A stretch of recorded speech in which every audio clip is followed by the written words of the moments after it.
15 अगस्त 1947 एक ऐसी तारीख जिसे आज हर भारतीय गर्व से याद करता है। लेकिन क्या आपने कभी सोचा है आखिर भारत की आज़ादी के लिए 15 अगस्त की तारीख ही क्यों चुनी गई?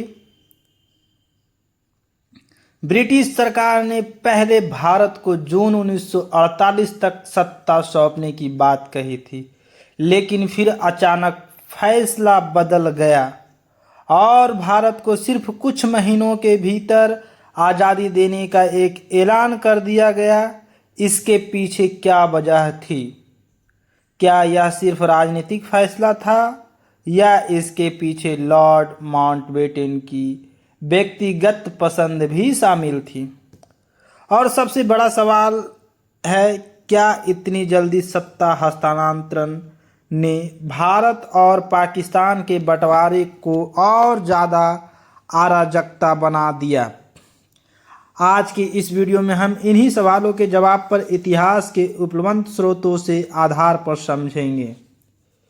ब्रिटेन ने भारत छोड़ने का फैसला कब किया?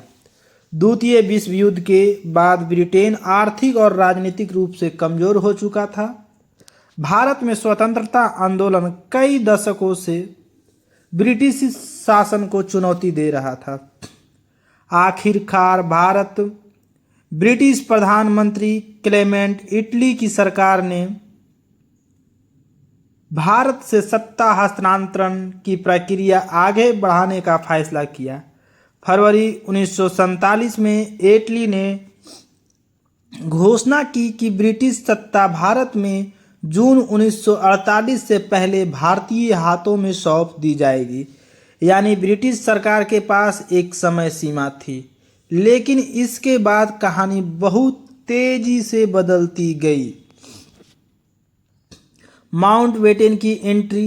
फरवरी 1947 में लॉर्ड माउंटबेटन को भारत का आखिरी वायसराय नियुक्त किया गया।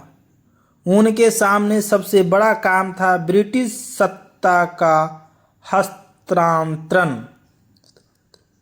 लेकिन भारत की राजनीतिक स्थिति बेहद जटिल थी। एक तरफ कांग्रेस थी तो दूसरी तरफ मुस्लिम लीग पाकिस्तान की मांग पर अड़ी हुई थी और कई इलाकों में सांप्रदायिक तनाव तेजी से बढ़ रहा था। माउंटबेटन ने नेताओं से बातचीत शुरू की और कुछ ही महीनों में सत्ता हस्तांतरण की योजना सामने आने लगी। 15 अगस्त की तारीख कहां से आई? सबसे बड़ा ये प्रश्न है। अब आता है इस कहानी का सबसे दिलचस्प हिस्सा। माउंटबेटन ने भारत की स्वतंत्रता के लिए 15 अगस्त 1947 की तारीख चुनी, लेकिन यह तारीख इतनी महत्वपूर्ण क्यों थी? 15 अगस्त की तारीख माउंटबेटन के लिए 15 अगस्त का एक व्यक्तिगत ऐतिहासिक अर्थ था। 15 अगस्त 1945 को जापान ने मित्र राष्ट्रों के सामने आत्मसमर्पित किया था। माउंटबेटन उस समय दक्षिण पूर्व एशिया में मित्र राष्ट्रों की कमान से जुड़े वरिष्ठ सैन्य अधिकारी थे। इसीलिए 15 अगस्त उनके लिए द्वितीय विश्व युद्ध में एक बड़ी सैन्य उपलब्धि की याद से जुड़ी हुई तारीख थी। यही कारण माना जाता है कि उन्होंने भारत की स्वतंत्रता के लिए भी 15 अगस्त की तारीख को पसंद किया। लेकिन यहाँ एक बात ध्यान रखना जरूरी है। यह कहना कि केवल इसी एक व्यक्तिगत कारण से भारत को जल्दी आज़ादी दी गई इतिहास का पूरा चित्र नहीं बताता है। फिर इतनी जल्दी क्यों? भारत को आज़ादी देने के फैसले की रफ्तार के पीछे कई कारण थे। सबसे बड़ा कारण था भारत के बिगड़ती राजनीतिक और सामाजिक स्थिति। कांग्रेस और मुस्लिम लीग के बीच मतभेद लगातार बढ़ रहे थे। सांप्रदायिक हिंसा भी गंभीर रूप ले चुकी थी। ब्रिटिश प्रशासन के सामने एक बड़ा सवाल था, अगर सत्ता हस्तांतरण को बहुत लंबा खींचा गया तो क्या स्थिति और खराब हो सकती है? माउंटबेटन और ब्रिटिश सरकार का मानना था कि सत्ता का हस्तांतरण को जल्दी पूरा करना जरूरी है। लेकिन जल्दी का दूसरा पहलू भी था। इतने बड़े और जटिल भूभाग का राजनीतिक विभाजन बेहद कम समय में करना। भारत का विभाजन 1947 की योजना के तहत भारत का विभाजन हुआ। भारत और पाकिस्तान दो अलग अलग राष्ट्र बने, लेकिन सिर्फ राजनीतिक सीमा खींचना ही समस्या नहीं थी। लाखों लोगों के घर, खेत, दुकान और गांव अचानक नई सीमा के दूसरे तरफ चले गए। सबसे बड़ी चुनौती थी सीमा कहाँ होगी। इस काम के लिए ब्रिटिश सरकार ने सर सीरियल रेडक्लिफ को नियुक्त किया। रेडक्लिफ इससे पहले भारत में सीमा निर्धारण का काम नहीं कर चुके थे, ना ही भारत को कभी देखा था। उन्होंने पंजाब और बंगाल की सीमा तय करने की जिम्मेदारी दी गई और उनके पास समय बेहद कम था। लगभग 5 सप्ताह के भीतर उन्होंने एक ऐसी सीमा तय करनी थी जो करोड़ों लोगों को जीवन को प्रभावित करने वाली थी। रेडक्लिफ का लाइन का असर, जब सीमा तय हुई तो कई लोगों को यह पता नहीं था कि उनका गांव किस देश में आएगा। किसान अचानक दूसरे देश में रहने वाले नागरिक बन जाएंगे। परिवार अलग हो गए। लोगों को अपना घर छोड़कर दूसरे तरफ जाना पड़ा। हजारों करोड़ों लोगों घर से बेघर हो गए और इसके साथ शुरू हुआ इतिहास के सबसे बड़े मानवीय विस्थापनों में से एक।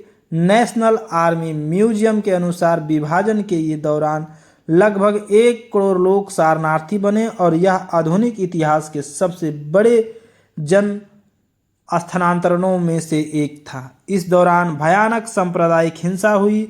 हजारों गांव और शहर प्रभावित हुए। लाखों लोग की जिंदगी हमेशा के लिए बदल गई। क्या माउंटबेटन ने जल्दीबाजी की? यही वह सवाल है जिस पर इतिहासकारों के बीच लंबे समय से चर्चा होती रही। एक पक्ष तर्क का है कि सत्ता हस्तांतरण की प्रक्रिया को इतनी तेजी से पूरा करने के कारण प्रशासनिक तैयारियों के लिए पर्याप्त समय नहीं मिला। दूसरी तरफ यह तर्क भी था कि उस समय भारत की राजनीतिक और सांप्रदायिक स्थिति इतनी खराब थी कि लंबे संक्रमण काल से हिंसा, अस्थिरता और बढ़ सकती थी। इसलिए इतिहास को सिर्फ एक व्यक्ति की जल्दीबाजी की कहानी मानना सही नहीं होगा। माउंटबेटन निश्चित रूप से इस पूरी प्रक्रिया के सबसे महत्वपूर्ण व्यक्तियों में से एक थे, लेकिन उनके फैसले समय की ब्रिटिश नीति, कांग्रेस और मुस्लिम लीग की राजनीतिक सांप्रदायिक तनाव और सत्ता हस्तांतरण की परिस्थितियां से जुड़े हुए थे। नेहरू और एडवीना का सवाल अब आता है। इस कहानी का सबसे विवादित हिस्सा माउंटबेटन की पत्नी एडवीना और जवाहरलाल नेहरू के बीच गहरी दोस्ती और भावनात्मक निकटता के ऐतिहासिक प्रमाण मिलते हैं। लेकिन सोशल मीडिया और कुछ लोकप्रिय कहानियों में इसे आगे बढ़कर यह दावा किया जाता है कि माउंटबेटन ने अपनी शादी बचाने के लिए भारत की आज़ादी जल्दी कर दी। इस दावे को एक स्थापित ऐतिहासिक तथ्य की तरह पेश करना सही नहीं है।